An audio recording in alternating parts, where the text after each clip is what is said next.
Stuber. I produce and host Comic Book Central. If you don't know what that show is, there's some flyers up here, you can take it. You'll hear some of this on that episode in the weeks ahead.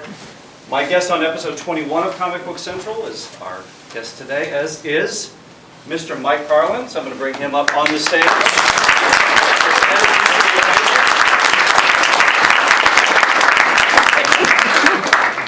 He is writer and editor extraordinaire, so we were talking about the history of DC animation. And the man who, when I read my Batman funny books, he is the voice I hear in my head. Is he the voice you hear in your head? Yeah! Let's bring him out. Kevin Conroy!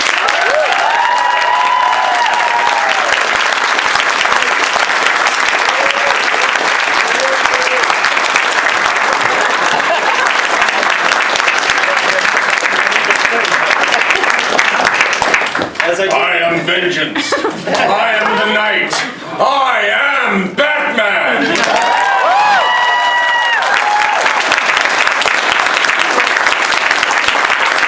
I'm not Batman. And I'm a ham too. Expect me to top that. Somehow, this is just not going to happen. So I know they switched rooms on us, so thanks for everybody for being here today. I know we've got the two mics. I'm going to use my outside voice.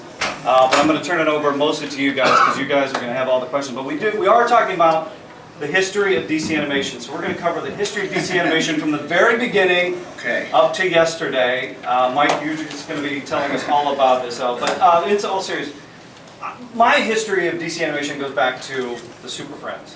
That was one of my favorites. That was one of the things. Do you have sort of a history with the characters that I'm older than you. And probably not much. And the history of animation with DC goes back to before I was born.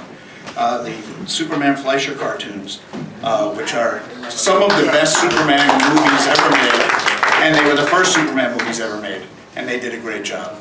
And then, as TV came along, and cheaper animation got our characters out there and kept them out there. DC's animation was still better than Marvel's animation. Back then. And Filmation came along, they did a bunch of Superman shows and Batman shows, and then they came up with doing their version of the Justice League, which was the Super Friends. And that was a long-running hit for everybody. In the 80s, that kind of died down. Luckily for us, Batman was booming. And they got the bright idea to do a Batman, serious Batman animated TV series, which brings us up to where you start. Yeah, now this is coming right out of the Tim Burton film. So we've got the first Tim Burton film. We've got the we've got the Dark Knight coming in. Kind of coming into the second Michael Keaton Tim Burton film, as sort of around that time that this is coming in. Can we talk about just even getting the role? It was interesting casting because this was your first voiceover experience. I had done commercial voiceovers. I'm from the theater in New York. I went to Juilliard. I did a lot of off-Broadway and Broadway. And what a lot of people don't know about the theater in New York is it doesn't pay very well. So a lot of stage actors do commercial work during the day and then go and perform at night on stage. So a lot of people do voiceover work in New York, but it's all commercial based. I was in LA shooting a series.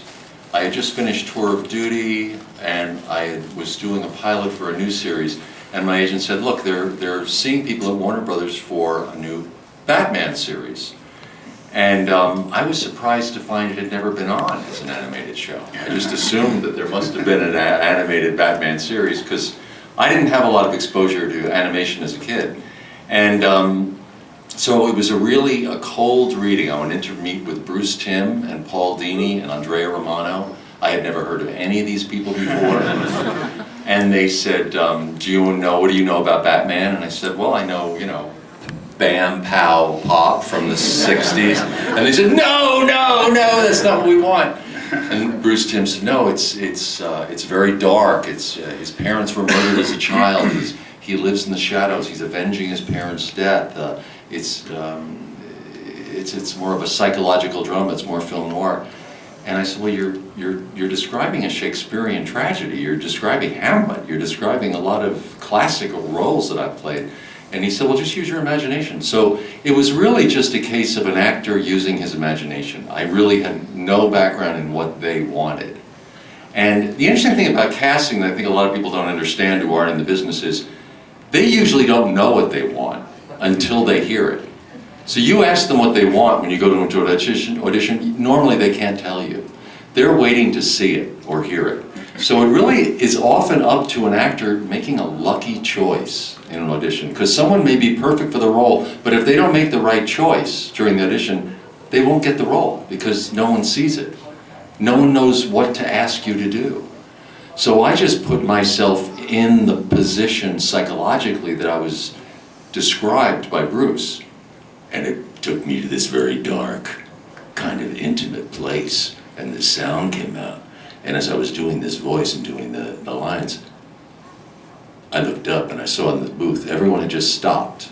Bruce and Paul and Andrea stopped. And then all of a sudden I saw everyone moving around really quick and dark. And I thought, well, I've either done something really horrible or really, really good.